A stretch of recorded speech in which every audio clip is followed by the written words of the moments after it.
Hey, crate diggers and music lovers of all type. I got this book, The Beautiful Ones by Prince, and I'm going to be talking to you about it next on Vinyl Jeopardy.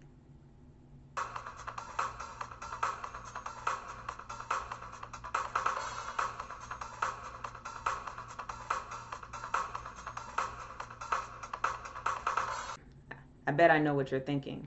What's happened to Makila Sunrise? Well, I'm still around. I've been reading stuff, I guess. I've been busy, but here I am. I am going to talk to you right now about this book, The Beautiful Ones by Prince. Now, I pre ordered this book from the estate, and when I got it, it was like this beautiful. The packaging is great. I love the dust cover. It has very nice foil embossing on it, and this writing is in a deep purple. It has tons and tons and tons of pictures. Now, when I first got it, I did not know for sure if I was going to be able to read it right away.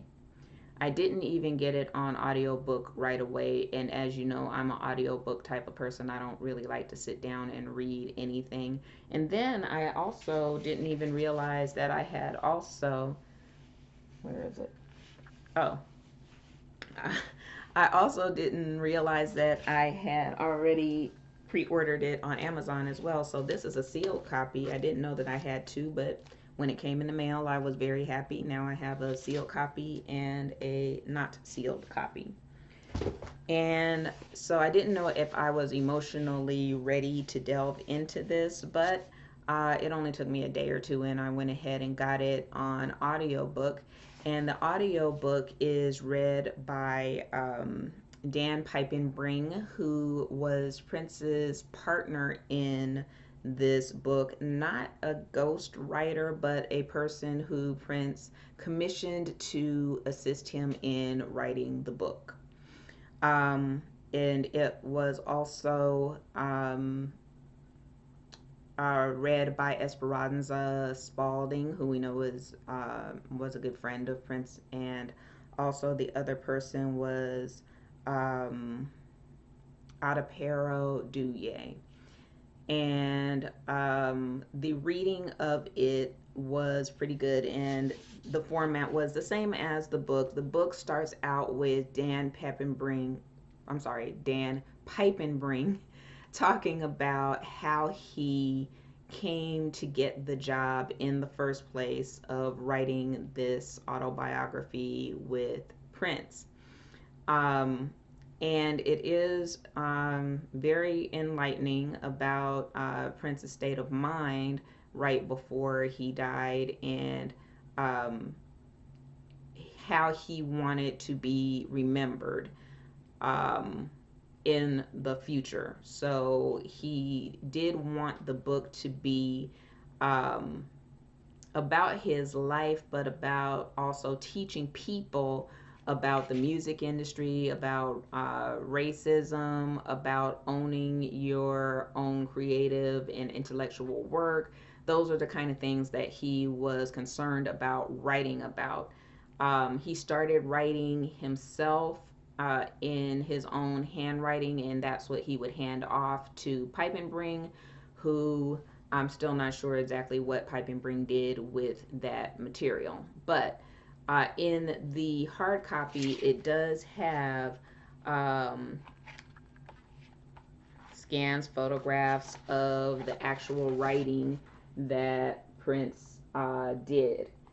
And so that is what is read by Esperanza Spalding and Adapero. Um,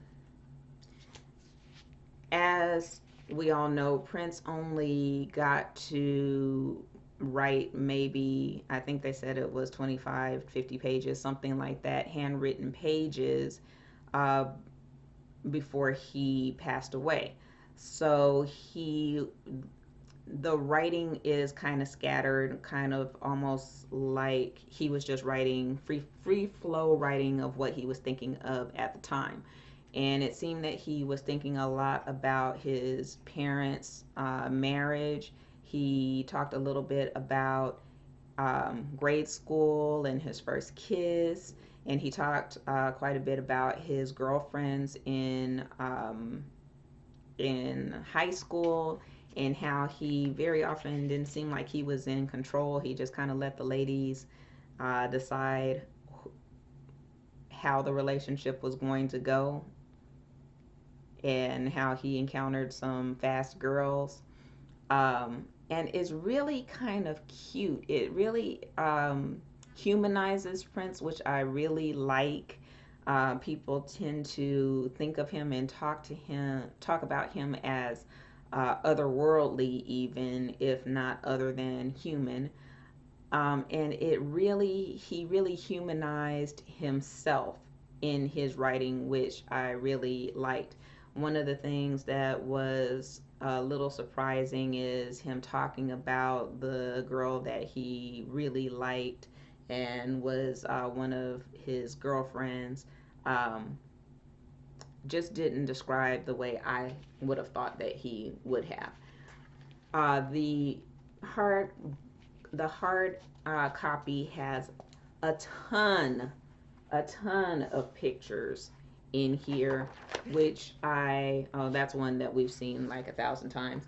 And there's a lot of pictures in here that I absolutely loved. The picture that's on the cover, it has in here some lyrics of songs. It also has the story of Purple Rain and how he had started writing kind of a treatment for it. Um, the book, the movie actually turned out to be quite different. Here's a picture of his father. Um, there's also a picture somewhere in here of the girlfriend that he liked in high school. Um, and then there's like some pictures in here of when he was recording his first album, and relatives and friends. So, if for nothing else, the hard copy is totally worth having because of all of these pictures, and of course, the handwriting of Prince, which is pretty unmistakable even when he writes in print.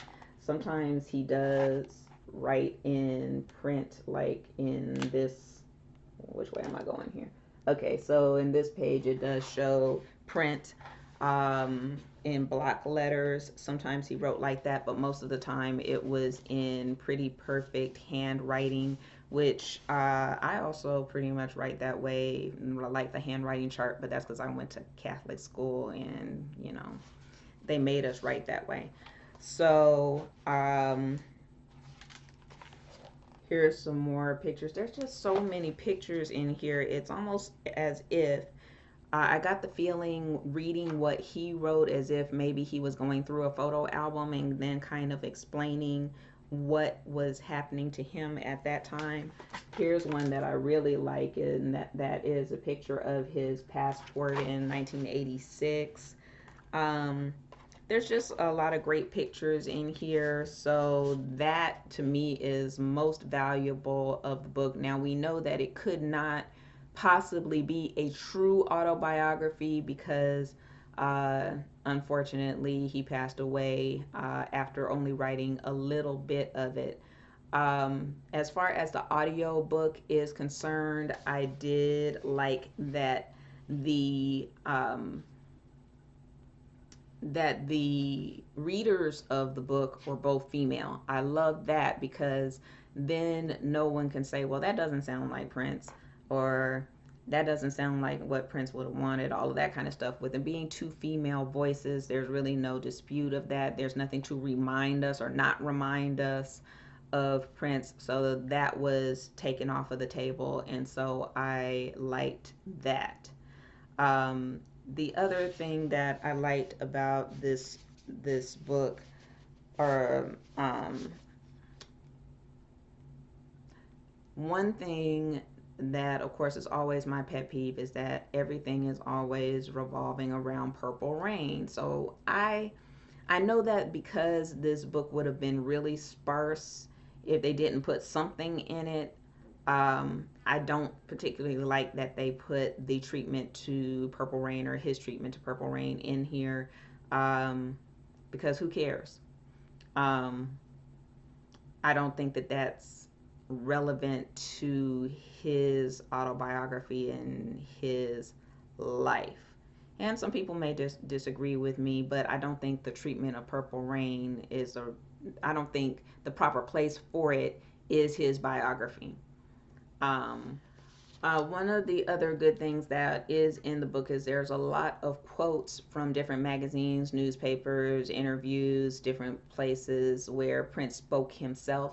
And so there's throughout the book a lot of quotes that he actually said.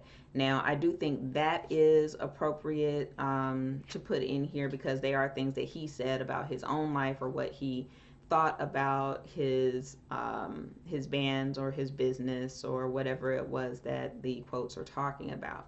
So that part I did like. It is unfortunate that it had to be the way it is, but um, it's pretty good considering that they only had a few pages to work with. This is something that belongs on every True Funk Soldier's bookshelf and in their collection in the hard copy format. Um, I know that he was going to call it The Beautiful Ones, I believe. I'm pretty sure that he had already announced the title before he died.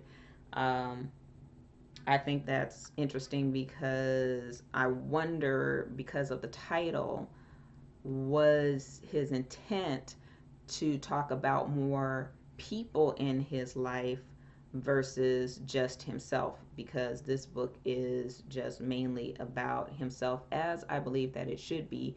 And I also wonder if the title would have changed once the book was over. Of course it would. That was just Prince. He always changed things up a little bit. But I never like to get into the conversation of what he would have or would not have liked or what he would or would not have done.